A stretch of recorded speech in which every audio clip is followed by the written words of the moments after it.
People think of sin as adultery, theft, hatred, etc. Yeah, that may be true in this earthly world, but it's not true in the world of God.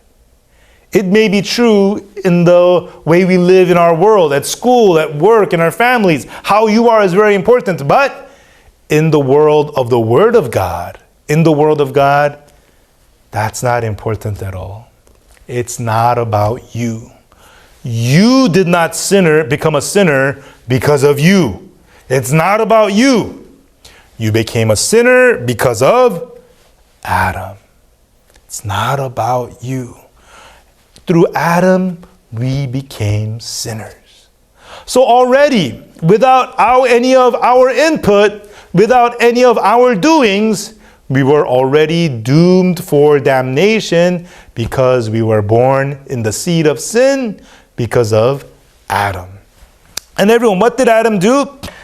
God created Adam, and Adam had communion with God. Adam freely spoke with God. Adam freely received the guidance of God. They had free communion, and Adam freely received the guidance of God.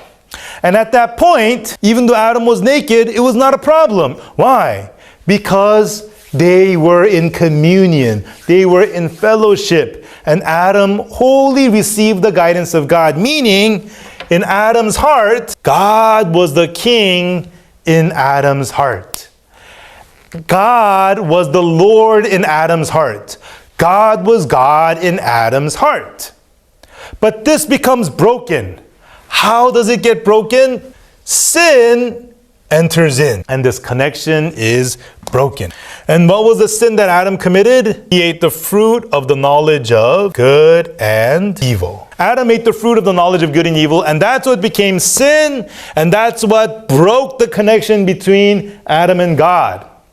But everyone, let's think about this. When we think of sin, what do we think of? We think of evil things. We think of sin and evil to be synonymous. Oh, sin, yeah, hatred, adultery, murder, cursing, fighting, stealing, etc., etc., etc., right? When we think of sin, we think of evil things. But everyone, Adam ate the fruit of good and evil. It wasn't, and that was what became sin.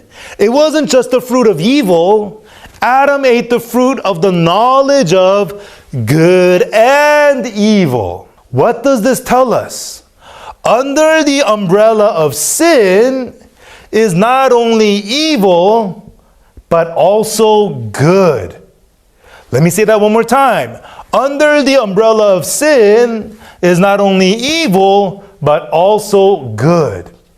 Everyone, Genesis chapter 6, verse 5 tells us, "And God saw that the wickedness of man was great in the earth, and that the imagination of the thoughts of his heart was only evil continually."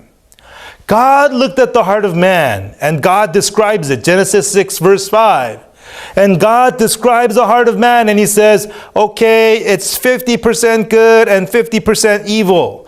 30% good, 70% evil. No, 75% good, 25% evil. That's not what God says. God saw that the wickedness of man was great in the earth, and that the imagination of the thoughts of his heart was only evil continually. Continually. Only evil continually. Everyone, only evil is how much percent? 100%. Continually means how often? Always, without rest. God says man's heart is 100% evil 100% of the time. You know, when I first heard that Bible verse, I couldn't understand. What? 100% of evil 100% of time? Then what? Am I evil even when I'm brushing my teeth? Am I evil when I go to bed at night? I know I'm evil when I'm doing bad things with my friends, but am I evil when I got my Mother's Day gift? Is that evil? I couldn't understand. But the important thing is, even though I didn't understand, that's what the Bible said. That the heart of man is only evil continually. In my eyes, I have some good. In my eyes, studying for a test is a good thing. In my eyes, buying my mother a gift is a good thing. In my eyes, brushing teeth is not that evil. That's how things looked in my eyes, but God says, in his eyes, we're only evil continually. Everyone, let me expound upon that. How is that so? When Adam ate the fruit of good and evil, his communion with God was ended. It was cut. And then, what guides him now? Before Adam wholly followed God's decision and God's evaluation and God's judgment of things. But now, who is Adam being guided by? What dictates how Adam lives? Let's open the Bible. Genesis chapter 3, verse 6. And when the woman saw that the tree was good for food, and that it was pleasant to the eyes, and a tree to be desired to make one wise, she took of the fruit thereof, and did eat, and gave also unto her husband with her, and he did eat.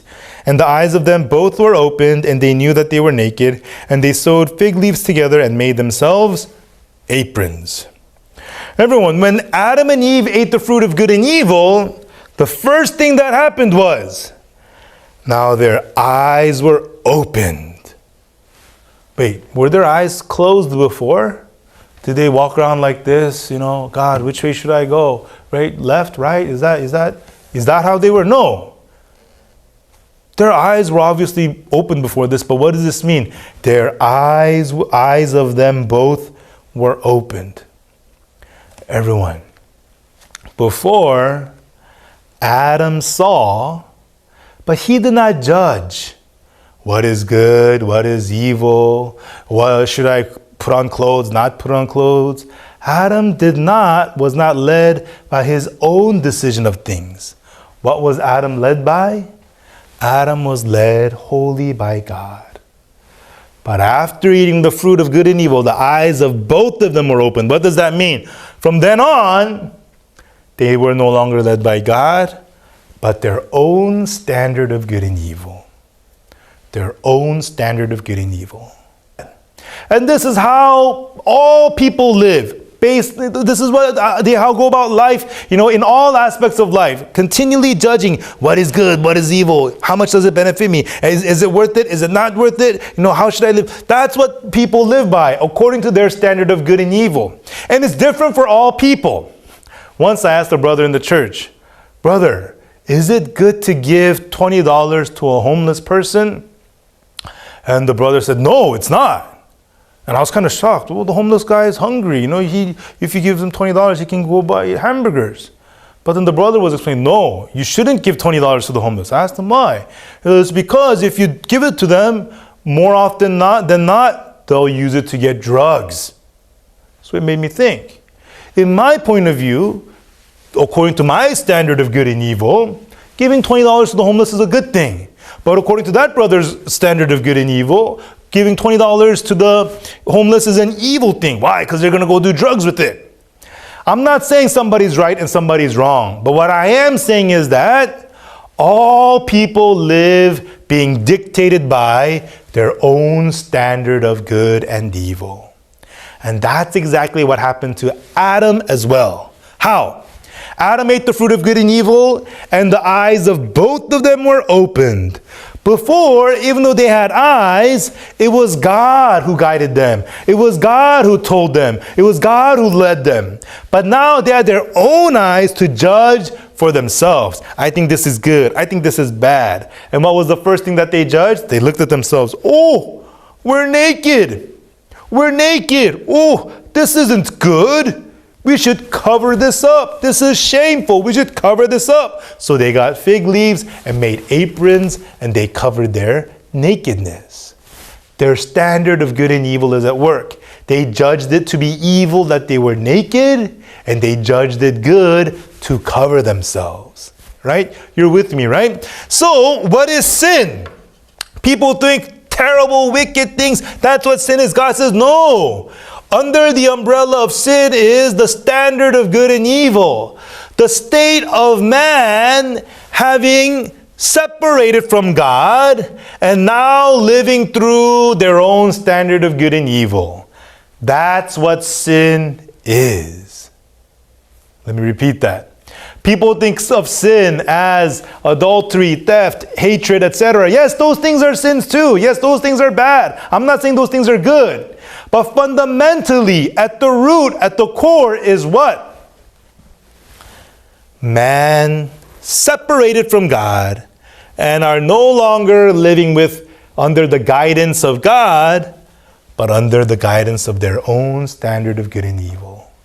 In essence, God was replaced by their own standard of good and evil. God was replaced by sin.